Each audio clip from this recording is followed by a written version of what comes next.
សួស្តីបងប្អូនថ្ងៃនេះខ្ញុំមកបង្ហាញពីវិធីធ្វើផាក់ឡូវត្រចៀកជ្រូកអញ្ចឹងដំបូងគឺយើងដំខ្ទឹមដើម្បីយកទៅរំលីងជាមួយនឹងស្កររបស់យើងណា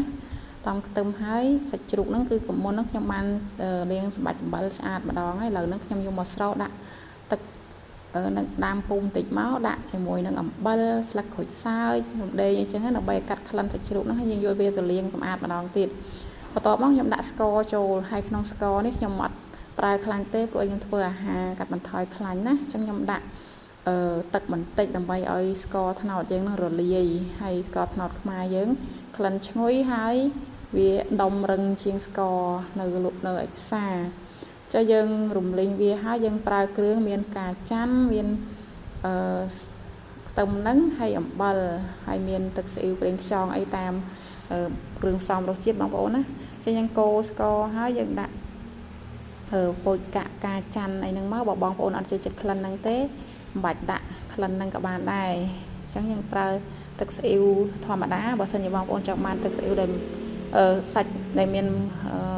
ពណ៌ស្អាតបងប្អូនអាចថែមជាមួយនឹងទឹកស៊ីអ៊ីវខាប់ដាក់ទឹកត្រីហើយកូរច្របល់វិញចឹងមកយើងប្រើទឹកប្រេងខ្យងចាអញ្ចឹងបងប្អូនដាក់នេះទឹកម្ទេសដើម្បីយកពណ៌បន្តិចណាបងប្អូនចាកូរច្របល់វាឲ្យសព្វគ្រឿងចឹងមកពេលដែលទឹកសោះយើងសព្វគ្រឿងល្អ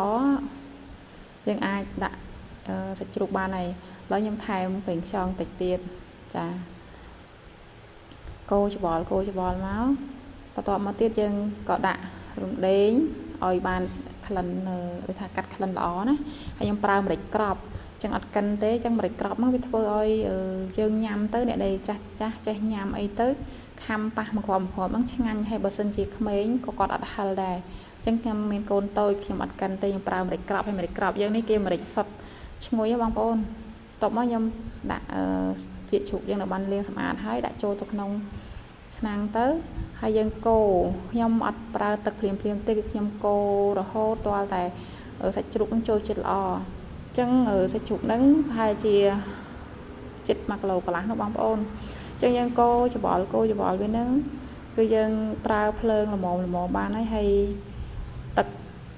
បើស្អីអត់ទាន់ចាក់ទឹកអញ្ចឹងយើងអត់កូរទេ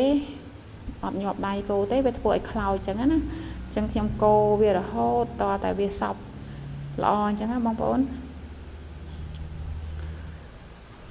កូរច្បល់ហើយមើលតាសាច់ជ្រូកយើងហាក់ដូចជាចូលជាតិល្អហើយចាំយើងចាក់ទឹកណាបងប្អូនចាអញ្ចឹងបងប្អូនអាចសាកល្បងធ្វើបានទាំងអស់គ្នាណាងាយទេអញ្ចឹងខ្ញុំចាក់ទឹករងាស់ពេលដែលខ្ញុំចាក់ទឹករងាស់ហ្នឹងគឺខ្ញុំបិទកម្រពីរងាស់ទុកសិនអញ្ចឹងនៅក្នុងនេះខ្ញុំថែមជាមួយនឹងស្លឹកតើយបន្តិចបើបងប្អូនចូលចិត្តក្លិនហ្នឹងបងប្អូនអាចថែមស្លឹកតើយបានណាខ្ញុំដាក់ដែលដាក់ទឹកល្មមមករងាស់ផុយស្អាតចឹងបងប្អូននេះសាច់ផាក់ឡូវយើងដ៏មានរសជាតិឈ្ងុយឆ្ងាញ់ឆ្អិនល្អហើយចឹងបងប្អូនអាចមានលក់ដូចជាសាឡាត់ត្រសក់ជីកាមជីរណាអីចឹងមកជ្រលក់ឆ្ងាញ់ណាបងប្អូនអស់បាយ2ចានអញ្ជើញធ្វើញ៉ាំទាំងអស់គ្នាបងប្អូនអរគុណច្រើន